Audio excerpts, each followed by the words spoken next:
Aura, c'est le seul mot que le média Fumakato a utilisé pour décrire la célébration étrange et stylée de Cherki.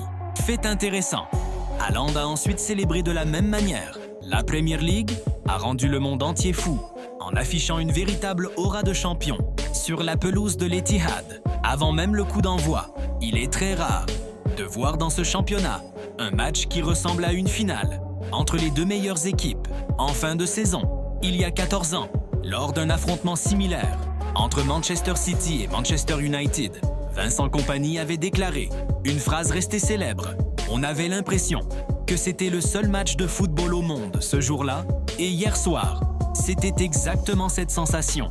Le monde entier avait les yeux tournés vers l'Etihad.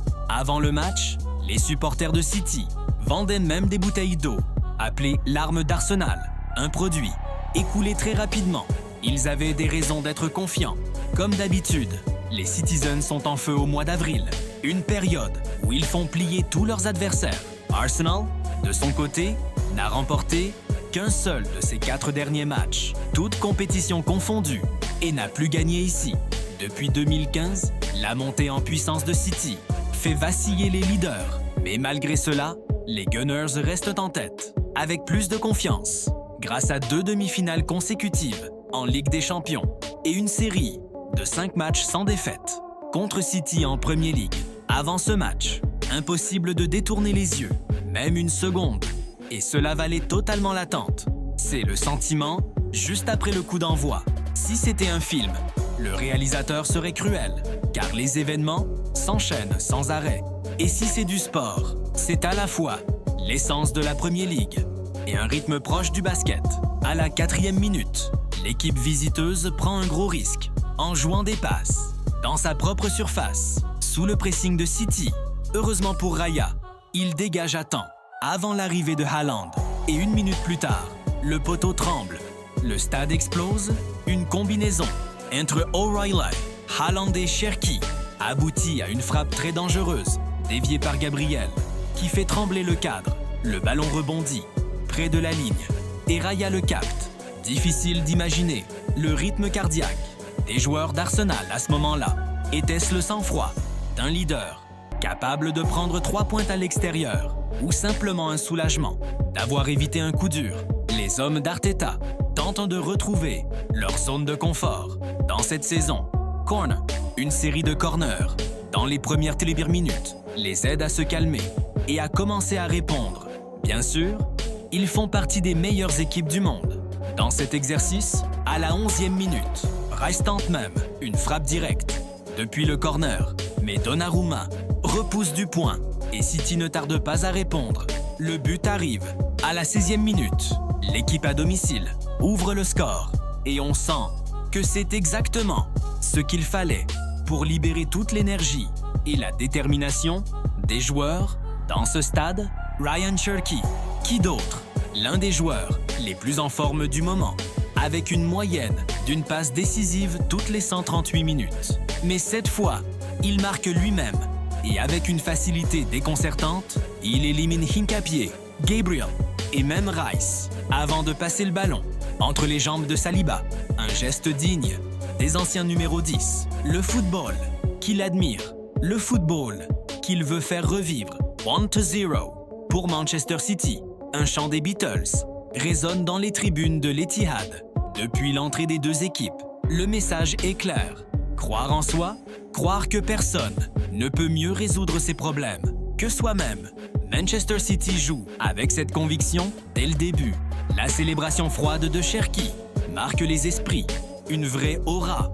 Avec 10 buts et 13 passes décisives, il devient le premier joueur à atteindre ces chiffres dans un club de Premier League. Toutes compétitions confondues cette saison, selon Opta. Mais ensuite, le scénario bascule. Du pur cinéma. Seulement 107 secondes entre l'ouverture du score de City et l'égalisation d'Arsenal. Incroyable. Pas seulement rapide, mais totalement inattendu. Donnarumma, vainqueur de la Ligue des Champions la saison passée, commet une erreur, une relance mal maîtrisée, et Havertz dévie le ballon dans le but. En le voyant tomber au sol, on pense immédiatement à ces moments difficiles avec la sélection italienne lors des barrages de la Coupe du Monde. Après une saison brillante, tout peut-il s'effondrer pour un joueur de classe mondiale? De l'autre côté, en parlant de Ligue des Champions, n'oublions pas que Havertz avait déjà marqué contre City, offrant le titre à Chelsea. In 2021, tout repart de zéro et la suite semble presque irréelle. À la 20e minute, City a une énorme occasion. Rodri lance Haaland. Le numéro 9 avance calmement et délivre une passe parfaite pour Semenyo. Mais soudain, il glisse, comme s'il était arrêté par une force invisible, comme s'il y avait un 12e joueur d'Arsenal. Un match vraiment spécial. Un supporter le dit même en plaisantant. En réalité, ce but égalisateur donne encore plus de confiance à Arsenal. Ils deviennent plus solides au milieu de terrain, avec Havertz qui gagne de nombreux duels aériens, mais chaque équipe commet des erreurs dans les derniers gestes ou se fait stopper par la défense adverse. Encore Havertz. À la 40e minute, il reprend le ballon. Et bout portant, après une passe de Mosquera, Maïs Kusanov intervient à temps pour contrer. Début de la seconde période.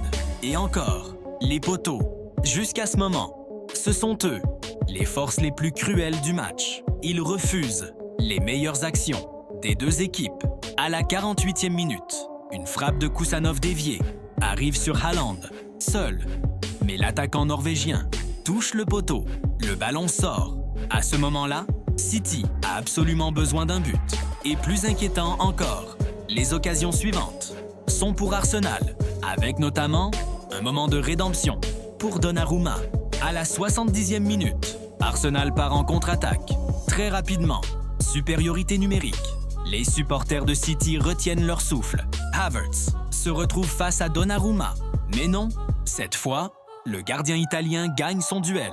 Avec une sortie pleine d'expérience et de courage, les fans de City célèbrent cette parade comme un but, une action qui compense son erreur précédente. Mais la tension continue. À la 64e minute, Arsenal touche encore le poteau. Eze récupère le ballon à plus de 20 mètres, décide de frapper rapidement, profitant de l'espace. La frappe est très belle, l'effet est suffisant. Elle dépasse Donnarumma, mais elle touche le poteau, puis traverse la surface du Manchester City. Est-ce de la malchance pour Arsenal, ou simplement ce qu'ils doivent rendre après les deux poteaux du City auparavant? Difficile à dire. On sait seulement que cette fois, c'est Manchester City qui a frôlé la catastrophe. Et vous connaissez leur force. Quand ils sont acculés, c'est même peut-être la situation qu'ils veulent le plus surmonter. Eze, il a marqué ou fait une passe décisive lors de ses 3 dernières apparitions contre Manchester City. Toutes compétitions confondues, c'est lui qui a offert la passe pour l'égalisation de Gabriel Martinelli à la 90e minute lors du match aller. Et peu après ce moment, le stade Etihad explose avec le but d'Erling Haaland.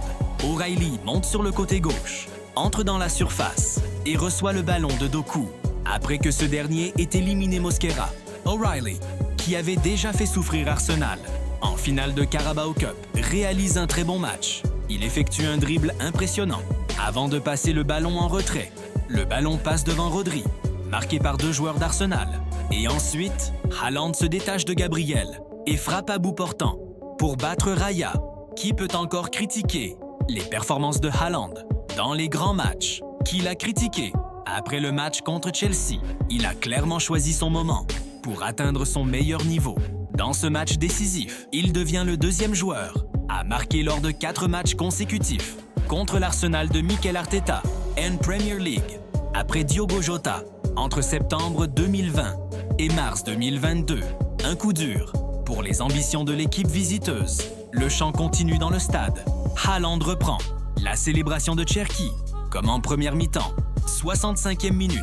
Le temps ne joue plus en faveur de l'équipe visiteuse. Ils sont obligés d'attaquer, mais encore une fois, le poteau refuse le but sur une tête de Gabriel à la 73e minute.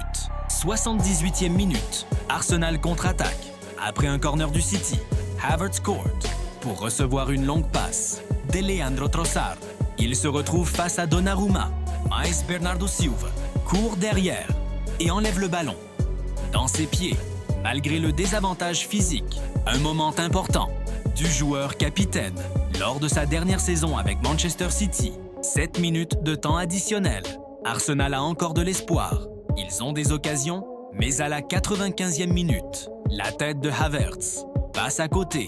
De très peu, cette occasion sera encore évoquée dans le futur et peut-être pour longtemps. Si Arsenal perd le titre cette saison, Arteta lui a fait confiance jusqu'à la dernière seconde et il a tout donné. La différence est très faible, mais c'est justement cela qui crée la victoire de Manchester City. Donnarumma semble en larmes, appuyé contre un membre du staff. Avant de serrer Haaland dans ses bras, Manchester City n'est plus qu'à 3 points d'Arsenal. Avec un match en moins, la course au titre n'est pas terminée et elle pourrait se jouer à la différence de but jusqu'à la fin de la saison.